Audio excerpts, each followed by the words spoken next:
The EP Podcast. Heard everywhere podcasts can be found, and always at theeppodcast.com.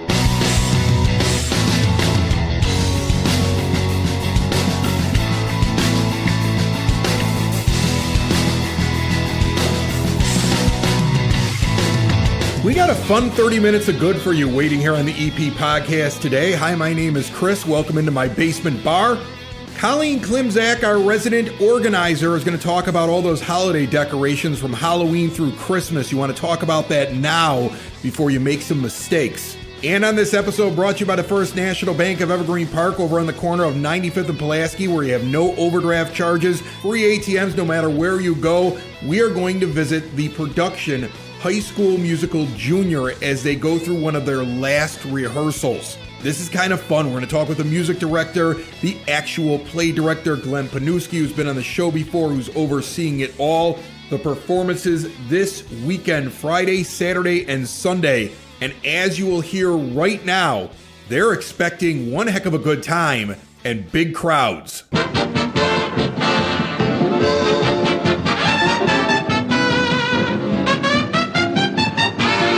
The EP Podcast out right now at a rehearsal for a brand new play that is going to be coming to the area. Glenn Panuski with me. What's going on behind me here? What are these kids getting ready for? This is the Recreation Department Candlelight Theater Youth Ensemble production of Disney's Scjool Musical Jr., which opens up Friday, this coming Friday, at 7:30. We got two performances on Saturday at 3 o'clock and a 7:30, and then we close on Sunday at 3 o'clock. So it's like bang, bang, bang. Yeah, it's really quick. Basically, this time Sunday we'll be done. Right. I mean, think about that. I mean, we're talking just days before this episode comes out, so we can get this out in advance of the performances, so everybody can get out here and see it. These kids are towards the end of rehearsals, right? Like, this is one of the big ones. This is the last one. This is Tech Sunday. Okay. And then we've got dress rehearsals on Tuesday and Thursday, and then we open up on Friday. How much of a time commitment is it for these kids? We had the auditions on July 15th. Wow. We had about 32 kids come out. And what we did with a lot of the leads is double cast them. So the Troy, Gabrielle, a few other parts are double cast just to give, so that way those performers each get two performances. Right. So, one of the bigger things that we've attempted over here, and they sound darn good. So, and we're in the community center. Give the address for this location again. The performances are in the auditorium of the Evergreen Park Senior Center. Senior Center, which that's is correct. 9547 South Holman. That's where the productions are. Tickets you can get at the community center. Tickets you get at the community center. 3450 West 97. But then this stage and here, online too. This stage here at the senior center. I mean, first of all, it's beautiful. It's set up perfectly. What was this? This used to be a church. It was the old Evergreen Park Christian Reformed Church, and then I want to say in 2008, 2009, they merged with a bunch of other churches. This building became available. The village purchased it, got a grant to sink in for it to be a senior center. So there are senior activities here. Lunches, exercise classes. They all like to stay downstairs, though. So this room became available, and because I had a theater background... And this is acoustically perfect. I mean, think about it. It's a church, right? It's taken us... We started in 2014, and we've had to add a lot of embellishment in here as far as to cut down. It was very bouncy sound when we first came in. So, we've added things. It's not perfect. This is not the Goodman Theater, but we make it work. It's a really neat space, though. Yeah, you're right. And you can hear it while we're sitting here talking, like how the audio kind of carries through the room. And it's wonderful. And these kids back here working their butts off getting ready for this performance. How many in total in this ensemble? I want to say, if you include the double cast people, I think we got 32 kids in this cast. And the double cast kids, they're also going to be performing, right? They have certain nights they're on? On the nights that they are not on, they are working backstage. Okay. So, we still have some. But it's a big team effort. Oh yeah. Big team effort. A big team effort with 4 people running it. Well, the funny thing is, like, when you come on the show and you talk about, like, these performances, I always just imagine you're directing, you're running, you're more of like you're supervising the thing. But you have a director back there running things. I have a director here because this, a lot of times I do direct this one because I wanted to be able to concentrate on other things. I did bring in a director who's had more experience with the youth theater shows. We were running like a well-oiled machine here. So that's awesome. Brianna Mooney is our choreographer. She's done a great job. Kathy Diamond is our our music director, done a great job. Allison Pater is our director. She's been phenomenal. And then, there's our backstage people, Tim Broniak, Sandy Stacy. Sandy does everything. She's knitting costumes. She's gathering props. She's going to run our box office. She'll probably wind up running our concession stand here. So, and these are all volunteers. So, and what's amazing is you should get big crowds for this. I mean, I've already seen some of the practice. I think this is going to be just a big weekend coming up here. Right. Yeah, we'll be. And the thing is, these Broadway Junior shows are only run an hour. So you throw in an intermission, 20 minutes. So, you're in and out of here pretty quick. It's a quick, fun thing to do. As you can hear behind me, it's all bouncy and and just you're going to go out tapping your feet. All right. Once again, the dates and times and how you get the tickets. The 26th at 7:30. That's a Friday. The 27th is a 3 o'clock and a 7:30. That's a Saturday. And then Sunday, the 28th is at 3 o'clock. You can get the tickets at the community center. You can also go online. If you go on our website, evergreenpark-ill.com, we've got a link there there's a little QR code you can follow, for a credit card. Awesome. You can do it from the comfort of your living room. Kathy Diamond is the music director of this production. Hi. Hi. How are you? I'm all right. How are you, Chris? Good. Welcome back to the EP podcast. It's been a while. Thank you. It has been a while. Yeah. And how did you get looped into this? Well, I've been music director for most of the shows for the last couple of years, especially the youth musicals. Yeah. So Glenn just wanted me back, and I said, all right. What is the key to working with, teens, kids, and getting them to sing? Because it's hard to get them to get that voice loud and project that. How do you get them to do that? It is hard to do that. Are you just begging a lot? It's keeping their focus a lot of times is the problem.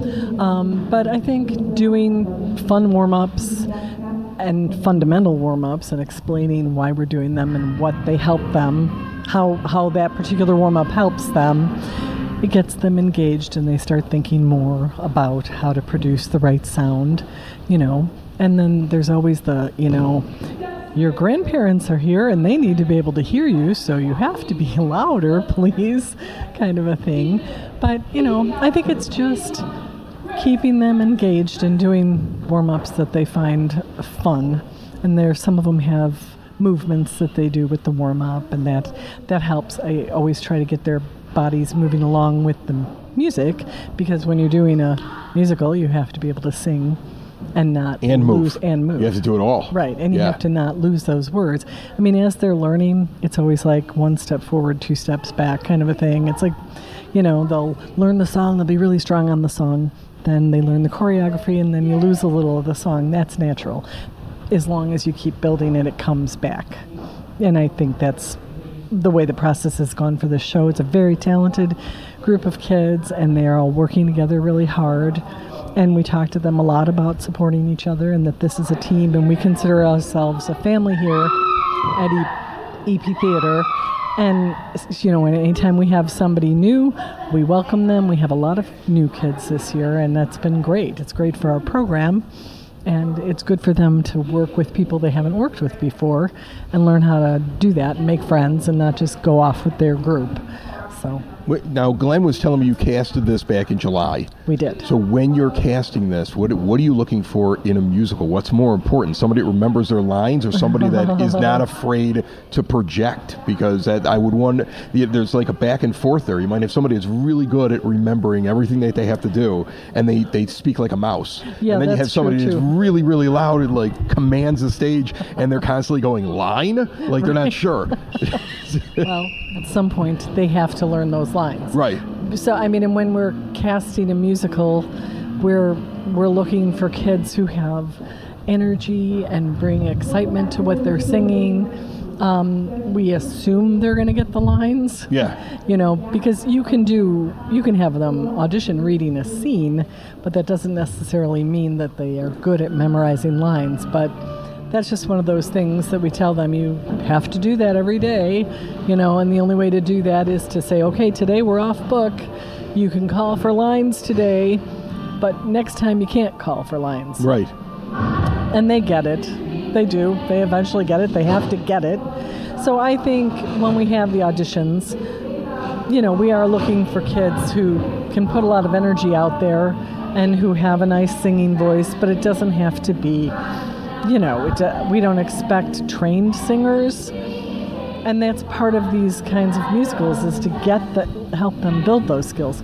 Some of them have been in choirs or taking voice lessons or whatever, and that's fine. But that's not the main thing. Not a needed thing, not a necessary absolutely thing. Not. Absolutely not. If somebody wanted to get involved. And we want everybody that wants to get involved to be a part of our shows. We really do. There's a lot of young kids that have a lot of talent, and they need to have a place to put that. Not everybody is an athlete. That's part of what this show's about. Or not everybody is a brainiac or whatever, but everybody has some special talent or some skill, and you can develop that here.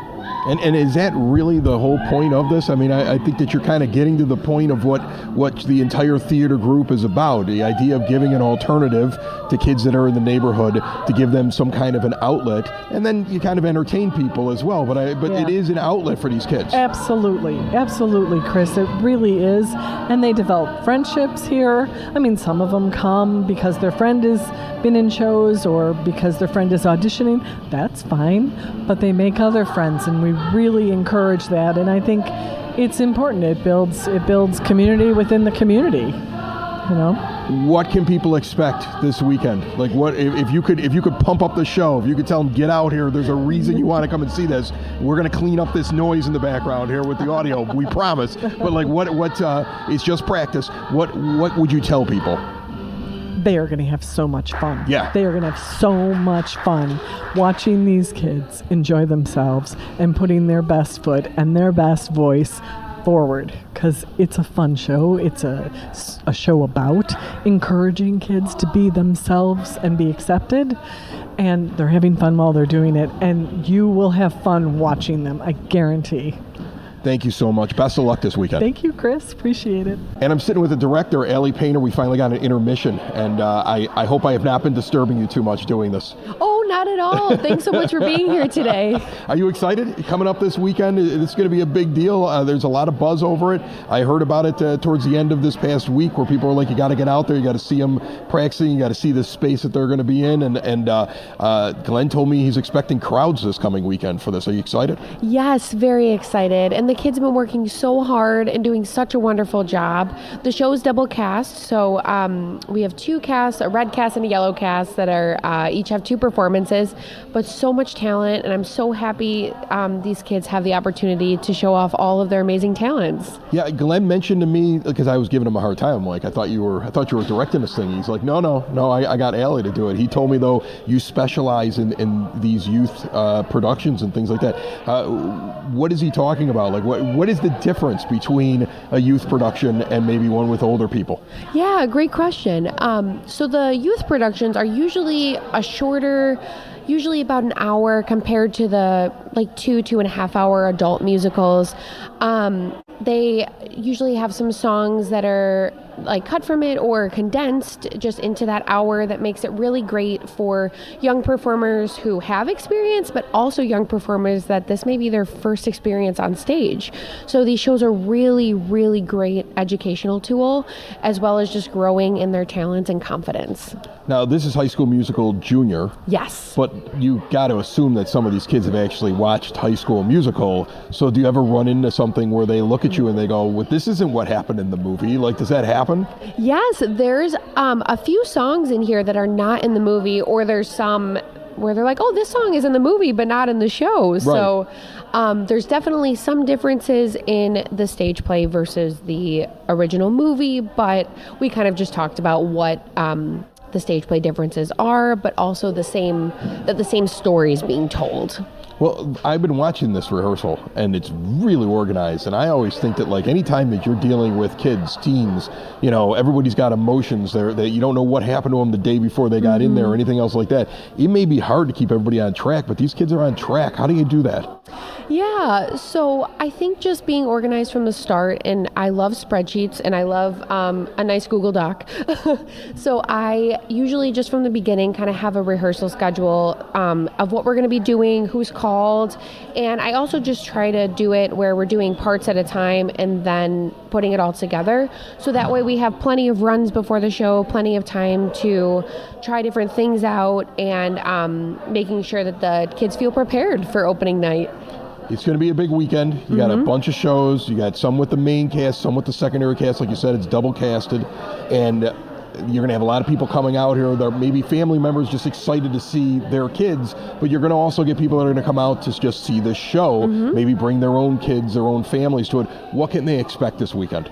I think they can expect just a fun show, no matter which cast. Like, both casts are so wonderful, and like I said, each cast has 2 shows, and just, I think they can expect just some fun music and just a really great story and some great choreography, and I think just seeing kids on stage having so much fun being able to show their talents. And it's quick too. That's what everybody has mentioned that as they sat down in that chair that you're in. It's about an hour. I mean, it's got a little intermission in the middle of it. It's sometimes I get worried. I go to a play, I go, oh, is this a 3-hour affair? Do I need to prep myself for this? It seems like something you can kind of do, and then you still go out to dinner afterwards or whatever you're going to do. Yes, absolutely. And even with intermission, if the show's at 7:30, you should be out by 8:45. Wow. Or 8:20. Or no, wait, 8:45, 9ish. Yes. I'm going to hold her to that. Yes, I think so. You're directing it. She's directing it now. She has to get it done in that amount of time. You've made guarantees on this show. Well, live theater, you never know. Whether, technical or things like that, but estimated. Allie Painter, she's the director. Again, you get those tickets over at the community center. There's 4 shows this weekend coming up. Definitely go get your tickets, show up here, and enjoy this really, really nice space. This must be fun to do a play in here. Yes, it's wonderful, and everything you could need for the shows. Thank you, Allie. Yeah, thank you. Building relationships, supporting the community, and service. These are the things that Country Financial stands for. They're more than just an office you may pass by as you drive through Evergreen Park. They're neighbors who lend a helping hand and support the fabric of your community, including charitable organizations, sports, financial education, and civic organizations. And since Country is already your neighbor, they want to get together and chat. Call your local Country Financial representative, Mike Thauer, today at 708-425-1559 to talk about the things that are important to you and how he can help you protect them.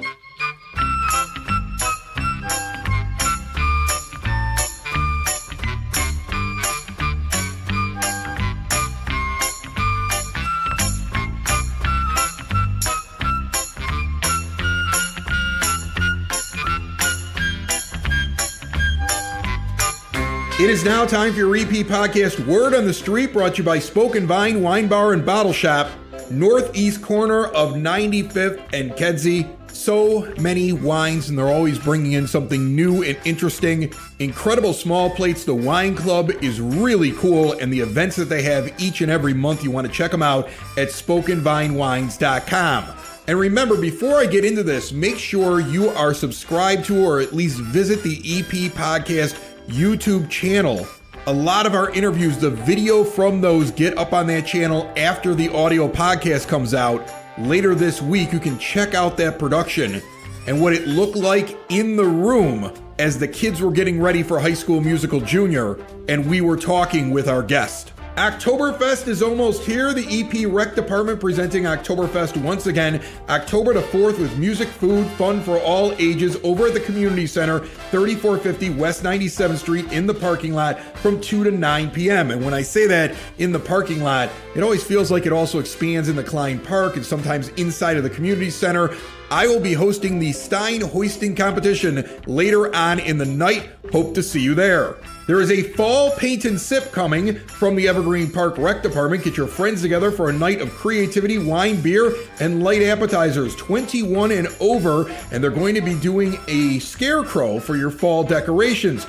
$40 gives you paint, supplies, drinks, and the appetizers. September the 25th, just a couple days away, 6 to 9 p.m. at the Community Center, 3450 West 97th Street. And kids camp out in the Youth Center during movie night, Friday, October the 3rd from 6 to 8 p.m. Sleeping bags, blankets, and costumes are welcome for a $5 fee. There's hot dog, popcorn, and drink. Registration required at the Youth Department by Friday, September 26th for grades 5 through 12. So the last time we spoke, Colleen Klimczak, it was the last day in the old studio. Oh my gosh, yes. And now you're in the new studio. I am. It's coming along. There's an echo. It's frustrating me. I'm still trying to work on it. There's a lot of tech things trying to figure out how to fix a new space, but it's getting better each and every show. I think so. Thank you. I appreciate that. It's coming together. Thank you. And so I want to have you in, though. You're our resident professional organizer. There's not that many of me, so No. I am here to help. Honestly, I had no idea there was such a thing as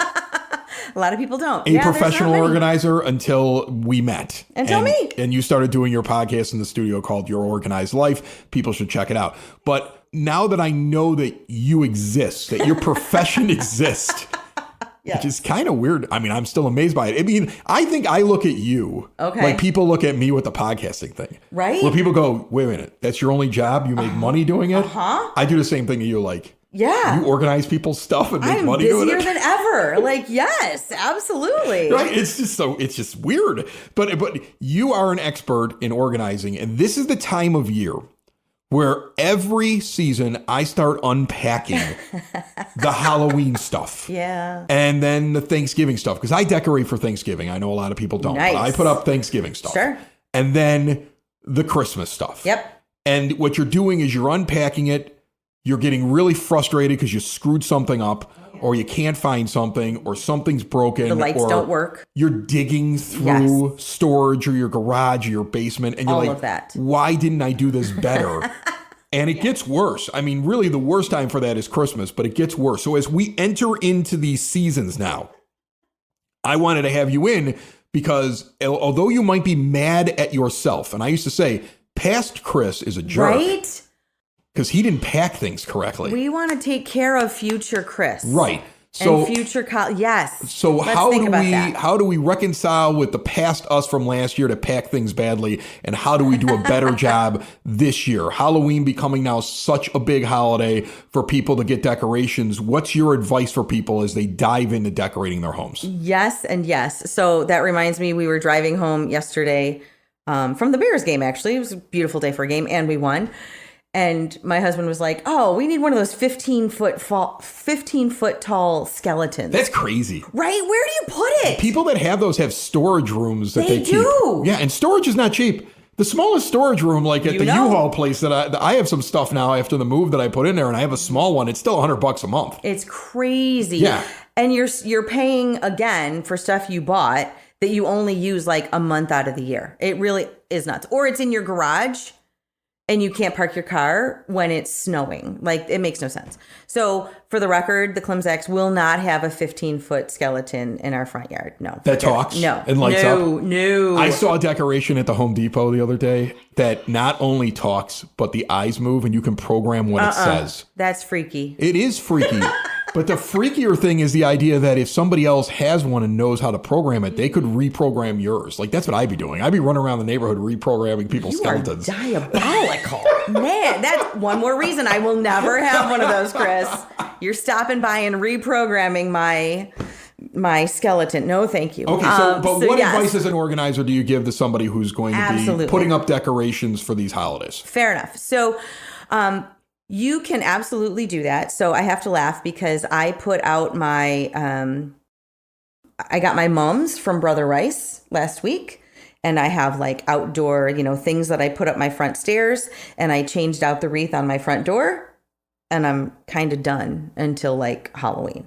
Right. So, having, your standard decor, being willing to add to it or subtract, whatever that looks like.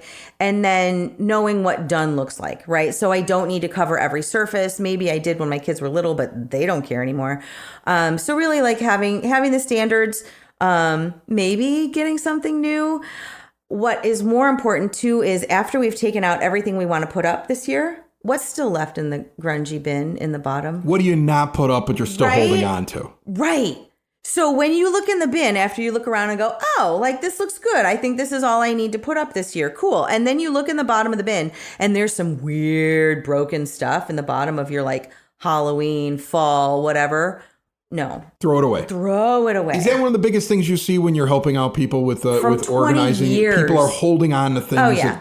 And for no other reason except it used to be one of their favorite decorations. I'm sure it was lovely, right? But now it's 10 years later, and there's a reason why you didn't put it up this year. that the weird stuff in the bottom of the box, or the stuff that it's up in the rafters in the garage, but it's not good enough for you to want to actually climb up there and get it. Why are you keeping it? Like, it needs to go. So there's seasons of life, like stuff that worked when the kids were little that you don't need now. But yeah, when you don't put it up for like 2 years in a row, that is telling you something. You need to let it go. Now, you deal with a lot of people that are decluttering their homes. Absolutely. And so you deal with people that have sentimental attachment to things. Yes. I would think it's harder with the holidays because folks are really attached to something because it carries a memory from those holidays. I don't know if it's the talking skeleton so much, but really when you get to Christmas, it's like that. So after Halloween, we're going to run into that holiday people really decorate like crazy for both of them. And again, people skip Thanksgiving, which annoys me, but they do. Like, what do you run into the most here, like when it comes to Christmas time? Then is your advice, make sure you get all the Halloween stuff done, you pack the whole thing up, give yourself a breath for a few days, maybe a couple of weeks before you get into the next one? Yes and yes. So thank you. I feel like you're leading the witness here. I'm sitting in the new comfy chair too, so like it is definitely different. But yes is the answer. Yes. So there will come a time. So I leave a lot of my Halloween stuff that's just like fall colors, but not jack-o'-lanterns and things like that. That stays up, just for the record. I leave it up till Thanksgiving. Yeah, that stays up till Thanksgiving. It's fall. I love that, right? Like, I love that. But there will come, like, after Thanksgiving, I really do take it all down. And we don't put stuff up right away. I really do like nothing out for at least a week because it's just kind of a relief. So once we've put away all that stuff from the holidays, and when I say put away, I also mean like putting it away in the containers, making sure the containers have a lid, putting the lid on it, putting a label on it, putting it aside, right? And putting the Halloween stuff behind the Christmas. So then you pull all the Christmas out. Save yourself some stress, people. Just stick with me here. But yeah, so we take things out for Christmas, and it is the same thing. So very often we've got those things that we're sentimental about, that we've loved, or maybe we loved them 100 years ago and we think we should keep them, but they don't fit in with what we've got going on now, right? So if you want to keep like a treasure box of those, by all means do. But if there's a lot, and I bet there is, that you're just not even that attached to, that you're just ambivalent. Like, oh, that was for the banister in the house that I no longer have. I don't have a staircase. I don't need, 20 feet of garland because I don't have a staircase. I was thinking we had our front plants redone, our landscaping. Yeah. And I have enough white twinkle lights to cover like all the bushes that I used to have. So this year I'm going to have to pare down, right? Because I'm not going to need as much. So again, let the things that you don't put out help you make your decisions, right? So if you know that there's been things that you've had, I think for a couple of years, actually many years, we would get like a Christmas dish every year. I have so many Christmas dishes and we never ever use them. So the ones that I'm attached to, I might keep, but half of them I'm not even attached to. So I'll maybe get rid of half, right? So sticking with yes, I love them. Yes, I'll use them. Yes, I'm attached to them. Like that's one pile, but then there's the other pile that you're just completely ambivalent about. That's the easy place to start. What do you think about people who hire folks to decorate for them? And they have those people, yes. Yeah, but the thing is, like Monday morning this week, I'm watching Fox 32 local news just as I'm getting the kids off to school. And they do a feature on these businesses, and there was more than one where they're promoting them. And they must have been so excited to be on Fox 32, right? And their businesses putting pumpkins on people's porches. Yeah. And they do these things where they drop like 50 to 60 different gourds on their porch. And they put ribbons on them, and they guarantee that if a squirrel eats your gourd, they'll bring a new replacement one. And then they give the price at the end, and it's like, well, it's as low as $500 and as high as $10,000. Is that crazy? And when they got to the end of the report, I thought the people that were featured must have been so proud and so excited about the new business until the anchors for Fox 32 all went, what? And then they made fun of it for 10 minutes. Like, who would spend that kind of money? It's disposable. Like, you aren't keeping that. Get some fake pumpkins and put them out every year. So what do you think about the decorating services? Oh my gosh. So there are such people. So a lot of them that I'm familiar with will use your own stuff. Okay. So I love it. I think it's hilarious. I actually get to help about five or six clients decorate every year, but we use what they have. I do not shop. I do not do any of that.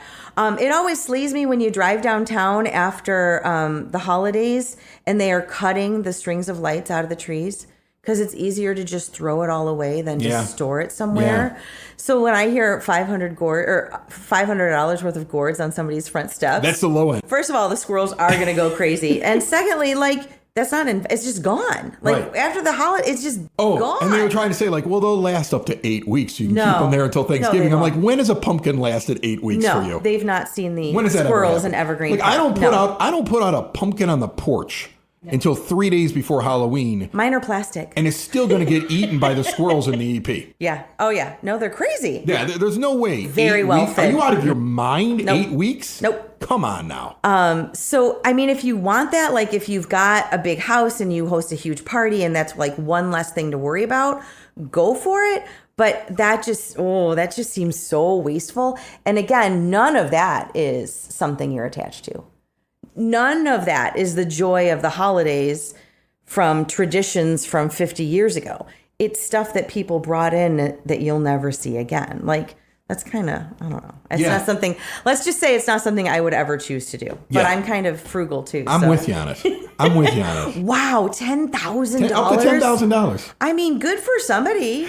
Great. Yeah, I don't think that'll ever be me, and that's okay. That's a different area code. It's a different tax bracket. That's something I don't understand and never will. Wasteful. Like, it seems kind of crazy. If you've got that much money, we'll take donations here at the EP Podcast. Bring it over. Colleen will take them as well. You got money to burn. Well, I'll go decorate your house for less. Yes. Okay, it'll be a new side business. I'll bring the kids. We'll get it taken care of for less than that. That's insane to me. Are you going to be at Oktoberfest on the 4th? I am. I volunteered to sell beer tickets. Awesome. Yes, absolutely. I'll see you there. I'll be buying beer tickets. Excellent. Yeah, it was so fun last year. Yeah. I dropped off my sponsorship and said, "Can I stay and play?" And they're like, "Yeah, absolutely. When do you want to work?" So yeah, I'll be there. Very cool. That's coming up on the 4th over at Klein Park. Make sure that you're there, Colleen. We'll talk soon. I hope so. Thanks for having me.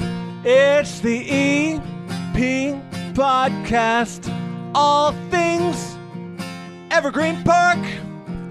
It's the EP Podcast. Evergreen Park.